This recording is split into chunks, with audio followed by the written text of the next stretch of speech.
Hey, welcome back, guys. As you all know, we were working on the bull snake bioactive display last time, so here's part two. I'm James and you're watching Blue Dog Reptiles. So a recap of what we did last time: we actually went through and built with the sandstone to create a ledge.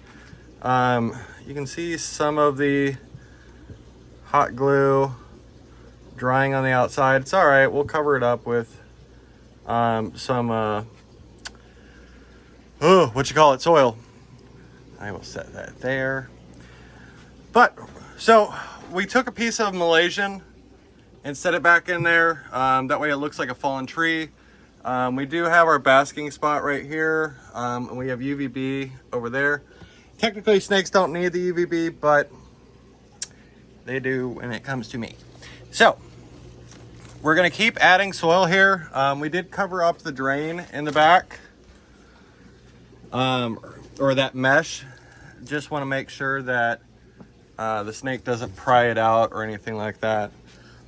This mixture that I have here is Reptisoil, Jungle Mix, Sphagnum Moss, and a little bit of leaf litter. It's getting a little low on the leaf litter. We also have charcoal that's mixed in here too to help humidity out, and then it also helps our cleanup crew, because we will be adding springtails in this video here. So with these enclosures, you do use a lot of substrate. A lot of people don't realize how much substrate you actually use when it comes to these big setups. But one of the things I also have learned is, like, the only downside with these Visions, which I've actually corrected, is they have a lip here. And a lot of times if you don't foam it in, the snake uses it as a, hey, peekaboo, I'm gonna bite you. There's that. Again, like I said last time, I don't mind if this plant dies. Oh, look, there's a big piece of charcoal. It's not a huge deal to me if it does. I just want the branches. There we go.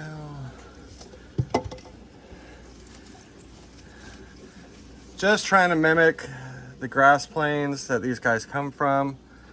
I hope you guys are all well. While we're doing this, we can do a little small talk. We actually are closing the store down a couple of days a week. I know I've talked about this a little bit in the past. Summertime, unfortunately, is our slow season, and it never occurred to me why other store owners have summer jobs. And for the first couple of years, we got really lucky and really fortunate and didn't really have, I mean, we did have slow seasons, but it didn't really impact us. But this last year, oh, it has. And I love what I do. I love creating content. I love owning my store. But if it continues to slow down, then it'll hit the road where we have to close the store, and I don't want that. This is a dream of mine to have my store, and yeah, it would be crushing. But with the economy, how it's going, it's anybody's guess what'll happen here in the near future. With the price increases of everything, and it's getting harder and harder to do what we love. And then there's all the restrictions on our industry as it is. So yeah, I hope it doesn't come to that. I know you're just staring at a wall right now. So we got all the soil in. As you see, I do have some moss in here. They don't need heavily humid environments. And so we're not like packing this thing with moss. Next up, I have some treated leaf litter here. I want to spread it. I try to, any enclosure that I build, I try to mimic as closely as possible what they would have in the wild. Whether that's sand environments or whether that's, you know, very tropical, humid.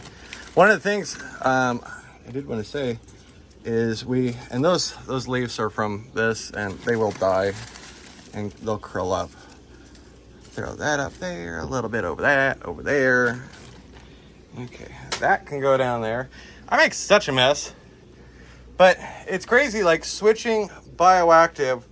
You can already see like these plants were so young when they went in there, and they've only been in there about a month, and they're already outgrowing. So I'm already gonna have to cut them back, which is awesome. I actually need to trim back the leachies tank too.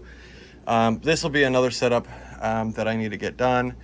But yeah, so a couple more things we're gonna add in here before we add the cleanup crew. When I build enclosures, I don't like to do multiple different types of rock. I like to do rocks that look the same. Oh, never mind, hold on. That is red, not sandstone. So, I think this is the last of this one. So, here's what we're gonna do here. We're gonna bring this over here. And I'm just gonna set that in there for right now. We're gonna put just little pieces like they're broken off. This piece may or may not. Oh yeah, look at that. This also helps to prevent the wood from moving, but that's all stuff that I can remove. So yeah, now we're gonna add in the springtails. Now you may ask why I didn't add as much right here, and that's because I need a spot that's easily accessible for the water dish. So let's actually get that right now. Oh man, I have the heater going right now. I don't know why. Man, look at all those dishes. People that don't think that stores have a lot of dishes like fish and pet stores, you're wrong. We do dishes daily. I have my whole container up here of dishes. I'm trying to think what kind of dish. Do I want to do something like that or something? I think we're going to do this one here. So, yeah, that blends in really nicely. I have my water here. Let's see if we can slowly unscrew it without dropping the whole thing. I think it's, oh, I can't do it. Okay, I'll fill that up later. But, so, let's add our springtails. So, in a setup like this, I actually do two different types of springtails. I do temperate springtails because they're made for more of an arid environment. And then I also do tropical springtails. So that way my basis is covered. Because when you have an animal that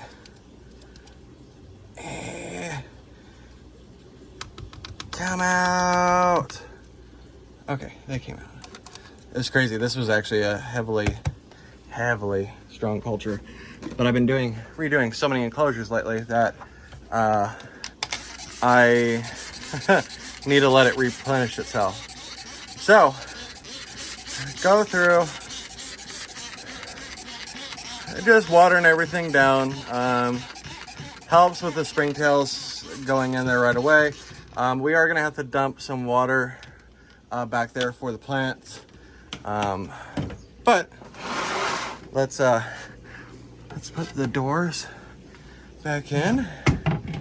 Let's see if I can do this one-handed. Okay, there's one. Here's the other one. Okay, there's that. Now, all right, open it up. We are going to go get Mr. Angry because he's always angry. Always. All right, so most snakes that I have, I do not use snake hooks for. Like I have a little baby snake hook, which is really handy. And then I have a big extendable one if I have something that's more nasty. So what we're gonna do, see where he's at. Okay, man, he likes to poop like right in his water. We're gonna remove his hide. We're gonna see what kind of mood. We're just gonna use the little hook.